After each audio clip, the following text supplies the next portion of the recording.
pergunta. A questão do hemograma, propriamente dito. O hemograma, um laudo de hemograma, ele deve ser simples, sucinto, ou ele deve ter bastante informações, ser bem descritivo? E a gente sabe que o analista clínico, a grosso modo, ele faz uma tradução, né, para o médico daquela situação clínica, né? Então, ele tem que comunicar ao médico, a gente fala ao médico porque é o cliente final, o que está acontecendo com aquele paciente, ou pelo menos aquela situação clínica que ele vê naquele retrato, né, que é a lâmina, que é aquela amostra de sangue que ele tirou. Esse laudo, ele deve ser bem descritivo, igual alguns laboratórios preconizam, ou o mais simples e objetivo possível? Primeiro ponto é que o laudo de hemograma, ele deve conter informações que os médicos, não estou dizendo nem que um médico, não, que os médicos entendem. Eu estou finalizando agora tem um livro que eu estou escrevendo com 10 médicos do Fleury, só eu que entrei de não médico, como eles falam, né? E eu sou na verdade, um das mentes pensantes. A outra é a professora Maria de Lourdes, que é uma assessora-chefe lá, médica do Fleury. E ela concordou comigo que médico, às vezes, não sabe interpretar hemograma. Então, como é que você vai liberar para um exame, para um médico clínico, né, que não seja especialista, um resultado cheio de linfócito reativo, com basofilia citoplasmática, enfeitar, colocar um bolo e colocar um bocado de cereja, né? Ficar colocando ali linfócito reativo, com hiperbasofilia citoplasmática e tudo mais. Ou descrever várias vezes um blasto. Não é dessa forma que se trabalha. O hemograma, ele é um exame poderoso, porque ele é um exame muito parecido com a ultrassonografia, como eu estudei ultrassonografia. Você descreve as coisas, ele tem o poder de descrever, não tem que estar afirmando, escrevendo leucemia, plaquetopenia, desvio à esquerda, essas coisas não tem que estar constando lá. Isso é função do médico interpretar. Quando eu falo função do médico, não é porque ele é melhor, não, é porque é função dele mesmo. Se ele não sabe, ele tem que procurar a gente. E aí você tem que ser tem que entender um pouco mais desse exame, já que ele é tão dinâmico, né? Que em alguns momentos você tem que descrever, principalmente quando você não consegue identificar a célula. É muito igual um estudo anátomo patológico. Eles às vezes colocam um processo inflamatório inespecífico. Mas às vezes a gente consegue colocar no laudo presença de células imaturas com características blásticas. Já vi vários colegas fazendo isso. Você está comunicando que aquilo ali não é normal e é imaturo ou que tem características blásticas. E a gente usa muito o recurso que nesses casos, se realmente cabe, sugira a avaliação do hematologista. Se você for muito capacitado, você pode sugerir imunofenotipagem. Uma médica que disse isso para mim, uma colega, ela disse, se você é muito bom, você escreve, não há problema nenhum, porque é um exame muito descritivo. Então, no caso, em alguns casos, ele se torna importante. Por exemplo, eu não utilizo algumas expressões, depranócito, porque eu acho que o médico não sabe o que é isso, nem todo mundo sabe.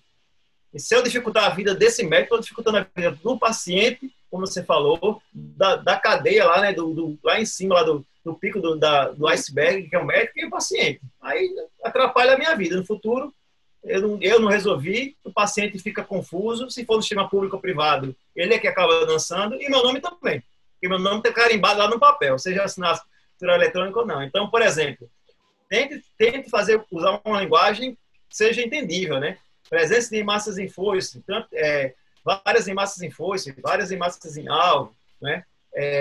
Macroplaquetas, plaquetas gigantes, que hoje a gente tem a noção de que pacientes que têm púrpura ou até têm trombostomia essencial precisam desse dado. A gente tem o PDW, tem algumas coisas. Então, tente relatar algo de forma objetiva. Quando você quiser ir mais além, como eu falei do histoplasma ou de alguma estrutura, granulações tóxicas em vários neutrófilos, escreva, né? O que eu sempre recomendo é, se você tem segurança e tem um bom corante, você tem que contar blasto em vez de estar descrevendo.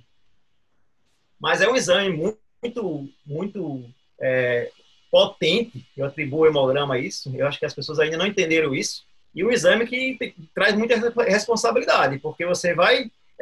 o exame, um dos principais, como a glicose, por exemplo, ou como o outro PCR, mas é um exame de triagem genial, é o exame mais solicitado do mundo. A gente tem laboratórios como o Sérgio Franco, que faz 20 mil por dia, né? Eles leem 10% mais ou menos do hemograma dele. Então, é um exame que você tem que valorizar muito, e quando eu falo valorizar, Você tem que fazer o exame muito bem feito. Como eu falei, ele não pega só processo patológico, mas uma situação clínica qualquer. E, principalmente agora, em tempos de pandemia, a gente está entrando agora na Covid-19. A gente até já teve uma conversa eu consegui essa entrevista, chamar a sua atenção até pelo seu post no WhatsApp, mas eu queria que o senhor falasse um pouco mais sobre as inclusões celulares da Covid-19 no hemograma, as alterações em si, de modo geral. Porque, assim, é óbvio que tem alterações, é óbvio que depende do ciclo da doença, né? E a gente ainda conhece, está aprendendo muita coisa, mas o que o analista clínico pode se atentar para isso quando ele pega uma lâmina suspeita, um laudo suspeita, e ele pode colocar alguma coisa que ajude o médico? Bem, em relação à Covid-19, a gente já tem alguns padrões de hemograma que provavelmente não vão fugir. De tantos casos, nós temos mais de quase 1 milhão de casos no Brasil, 960 mil casos, muito dado da Europa, dos Estados Unidos, principalmente da China e da Europa. E isso está trazendo para a gente, na prática também, eu também tenho muito contato com emergência, na prática é um hemograma de um paciente que tem inflamação. Então, o que é que a gente tem que fazer quando analista clínico? Primeiro, a gente tem que pensar, antes de só olhar, você tem que pensar, o que é um processo inflamatório? É um processo que recruta neutrófilos, é um processo que gera febre, e aí tudo mais. Como uma doença inflamatória, hiperinflamatória, né? O paciente vai ter normalmente uma leucocitose com neutrofilia, e isso é decorrente principalmente da inflamação. Então, eu sabendo disso, eu já caso as duas coisas. Eu entendo que é Covid, então eu já vou para o exame pensando que eu vou encontrar leucocitose e neutrofilia por esse motivo, inflamação. Já caso com PCR, esse paciente deve ter um PCR alto. É assim que a gente funciona. A linfopenia é comum em mais de 83% dos casos, né? Mais do que comum, né? Ela é muito frequente nesses pacientes, provavelmente por um defeito citopático do vírus. A gente, quando encontra alguma alteração morfológica de linfócito, por ser raro, é linfócito atípico. Eu ainda chamo ele de atípico. Se alguém quer chamar de reativo, não tem problema. Mas eu acho que muito médico não sabe o que é reativo. E aí, linfócitos atípicos são linfócitos que estão reagindo contra o vírus. Os pacientes mais graves, que são os pacientes que estão internados, vão apresentar plaquetopenia, e aí começam a surgir as alterações morfológicas, né? No âmbito hospitalar, principalmente, nos pacientes mais graves. Só interromper o senhor um pouquinho, desculpa. Porque eu vejo, já assisti aulas onde as pessoas, principalmente em graduação, os professores falam: aumento de neutrófilos é bactéria, aumento de linfócitos é vírus, né? Que eu sempre achei um absurdo. E vê a Covid-19 aí e não coloca nem esse que tem exceção, né? Tudo bem, você quer colocar uma regra para a pessoa entender? Pode até colocar, mas não coloca nem então uma exceção. Vê a Covid-19, que é um vírus, e jogou isso por terra, não é isso? Colocou isso na cara. O que o senhor tem a dizer sobre isso? Primeiro, que a gente já conhecia as exceções, só que quem não estuda não pode conhecer uma exceção. Por exemplo, a gente já sabia que uma bactéria, Bordetella pertussis, fazia linfocitose absurdas, era uma bactéria com manifestação pulmonar. Eu peguei um caso, fez 90 mil leucócitos, todo mundo achou que era leucemia, era tudo linfócito, difícil até de ver, porque a coloração era rápida, foi o que me atrapalhou no caso, até eu tive dificuldade. Então, a gente já conhece as exceções, tanto no momento do processo bacteriano, que tem um perfil normalmente de leucocitose e neutrofilia, com granulação tóxica, desvio à esquerda, depois eu vou desvio à esquerda, hoje já pega um pouquinho mais de granulócito imaturo, deixa de falar um pouquinho de bastão. E a Covid traz algo realmente diferente, mas que não era tão desconhecido da gente. É uma exceção, porque é um processo inflamatório. E o que gera a regra, na verdade, não é nem tanto exceção. O que aumenta a célula é a inflamação. E o processo viral citopático, como a gente conhece o HIV. Quem trabalhou com HIV vê linfopenias absurdas. Então, não é regra ter linfocitose no processo viral. A gente encontra na maioria deles porque o linfócito tem a função, somente o linfócito B, ou alguns linfócitos CD8, por exemplo, ou natural killer, de atacar o vírus, claro. Então, é a função celular que a gente precisa entender um pouco sobre isso. Na COVID, A manifestação, quase 100%, é linfopenia mesmo. É difícil de encontrar linfócito reativo em poucos linfócitos, mas tem. Os pacientes têm alterações de desvios, como a gente já pegou um caso de 45 mil leucócitos, quase uma, que a gente chama de reação leucemóide, acima de 50 mil. Eles fazem leucocitose de moderada a acentuada, um desvio até promielócitos. Tem uns trabalhos do Lippi e Plebani, dois italianos, que eles publicam muito bem descrito, que a gente está vendo na prática. A gente encontra sinais de alterações medulares, talvez de uma mielopoiese transitória normal, então tem metamielócito, bastão, 27 bastões na lâmina, né, com desvio à esquerda, tem metamielócito, mielócito, chega até ter promielócito. A gente ainda não viu nenhum caso com blasto, mas poderia ter, porque é estímulo medular.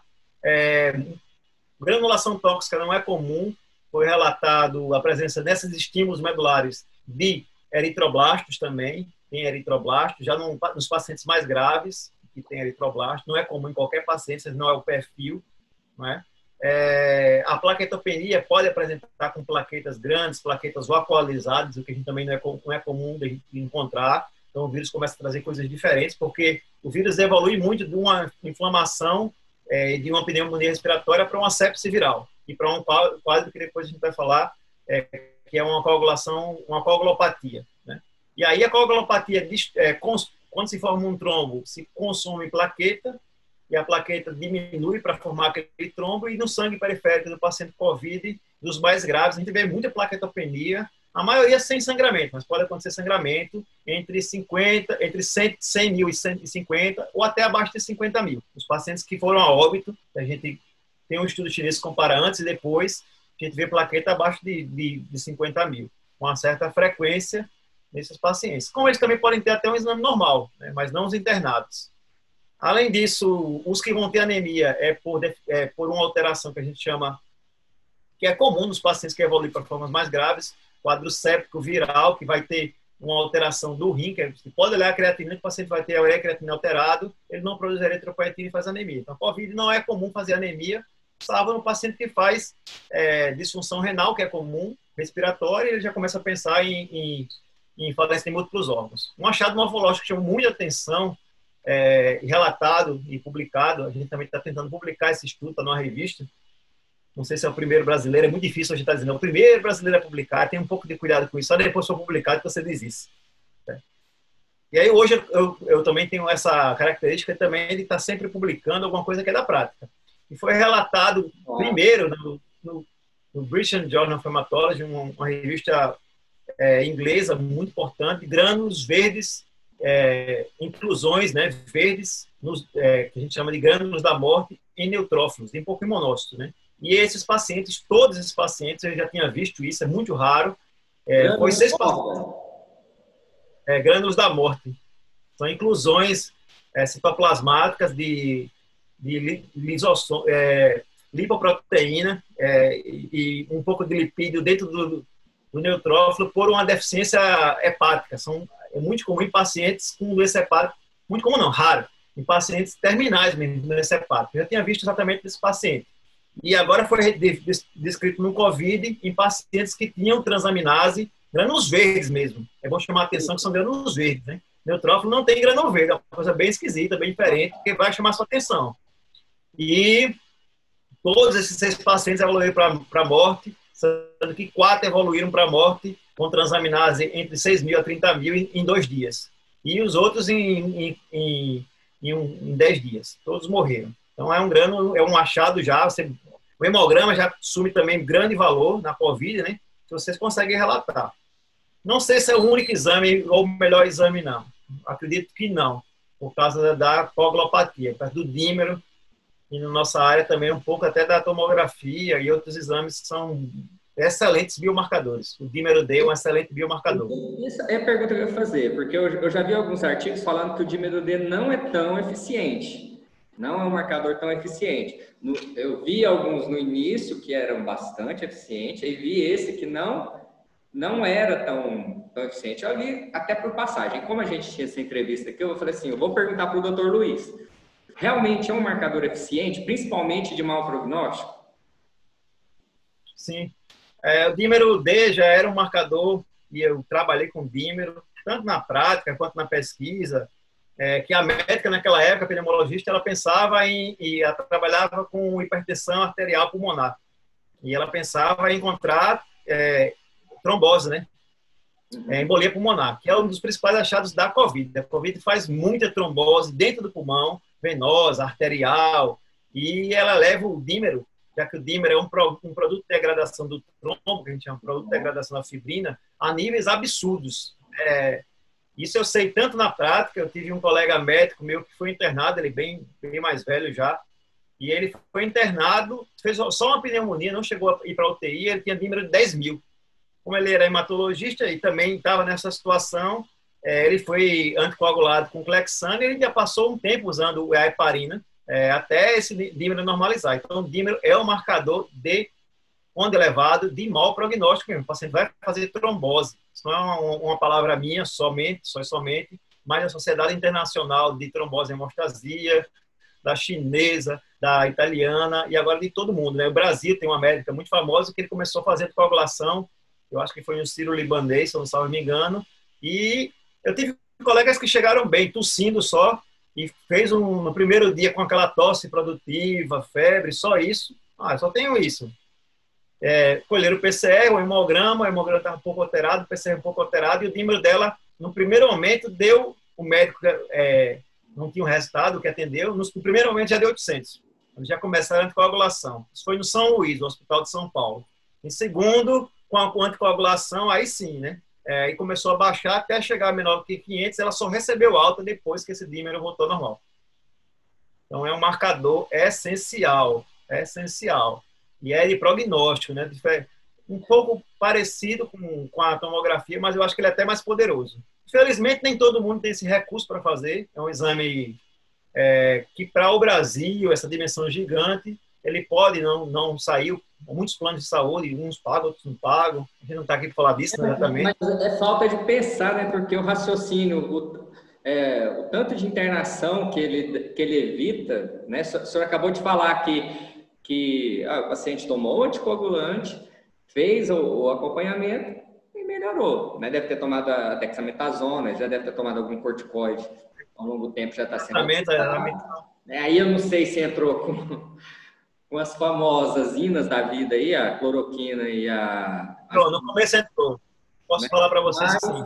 Dois colegas, não só dois, vários. O que a gente sabe mesmo, ali a azitromicina tudo bem, até porque a COVID, ela muitas vezes não vem sozinha, né? Pode estar acompanhada de uma infecção de fundo, uma infecção junto.